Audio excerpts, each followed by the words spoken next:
Hello guys, आप लोग कैसे हैं। Welcome to my channel.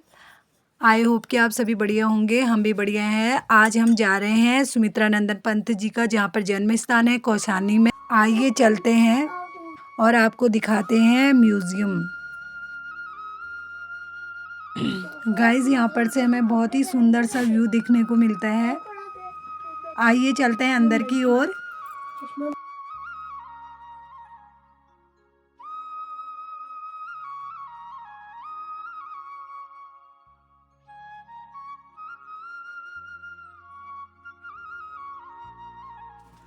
तो हम अभी फाइनली पहुँच चुके हैं म्यूज़ियम में और यहाँ पे हमें बहुत सारी चीज़ें देखने को मिली जो कि सुमित्रा नंदन पंत जी की थी। आइए जो यहाँ के गाइड हैं उनसे पूछते हैं सुमित्रा नंदन पंत जी के बारे में। उससे पहले एक बार आप सभी लोग यहाँ का व्यू देख लीजिए अंदर का जो म्यूज़ियम का है। यहाँ पर बहुत सारी बुक्स हैं जो सुमित्रा नंदन पंत जी द्वारा लिखी गई हुई हैं और यहाँ पे बहुत सारी फ़ोटोज़ भी हैं। हाँ, वो हिंदी में थी पोयम।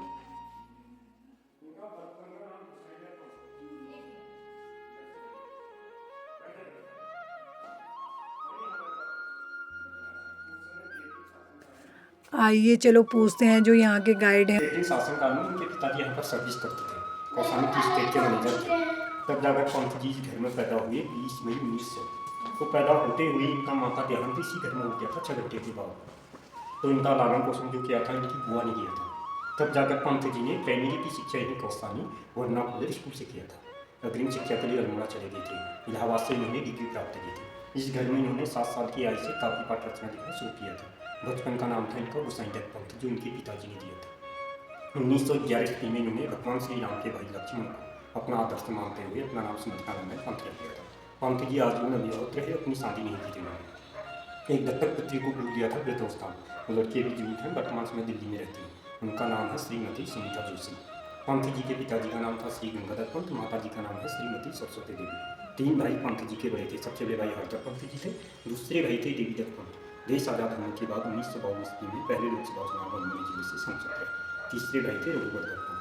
चौथे भाई पंत जी हुए जो हिंदी छायावाद से प्रकृति के सुकुमार कवि रहे। पंत जी ने 1950 से 1957 तक आकाशवाणी केंद्र में प्रश्नदाता के रूप में कार्य किया था इलाहाबाद में। 1931 से 1940 तक उत्तर प्रदेश प्रतापगढ़ में एक जगह का नाम है कालागढ़ करयोगी, वहाँ के राजा थे कुंवर सुरेश जी। उनके साथ अपनी रचनाएं लिखी थी 40। एक रूपा प्रतिनिधिका का संपादन किया था और हिंदी साहित्य सर्जन के लिए इनको अनेक पुरस्कार मिले, जिसमें 1960 ईस्वी में कला और गोला चांद, 1961 ईस्वी में पद्म भूषण पुरस्कार, मुख्य भारतीय ज्ञानपीठ पुरस्कार जुमला 1969 ईस्वी में चिदम्बरा पर मिला था। मूल रूप से इनके पिताजी अल्मोड़ा जिले के संबलपुर गांव के रहने वाले थे। हिंदी छायावाद के 4 स्तंभ थे, जयशंकर प्रसाद, सूर्यकांत त्रिपाठी निराला जी, कवि पेरिनल महादेवी वर्मा, सुमित्रा नंदन पंत जी। पंत जी को प्रकृति के ही सुकुमार कवि कहा जाता है।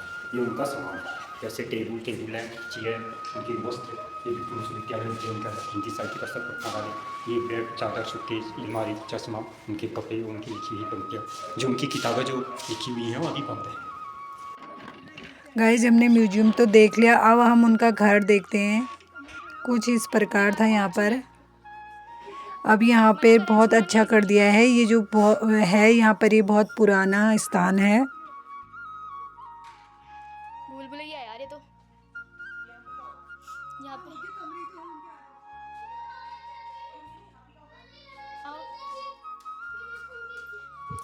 तो गाइज़, यहाँ पर आकर हमें बहुत अच्छा लगा। एक बार आप भी सब आइएगा यहाँ पर। ये जो कौसानी मेन चौराहा है उसके ऊपर को जो सीढ़ियाँ जाती हैं वही को ये स्थान है।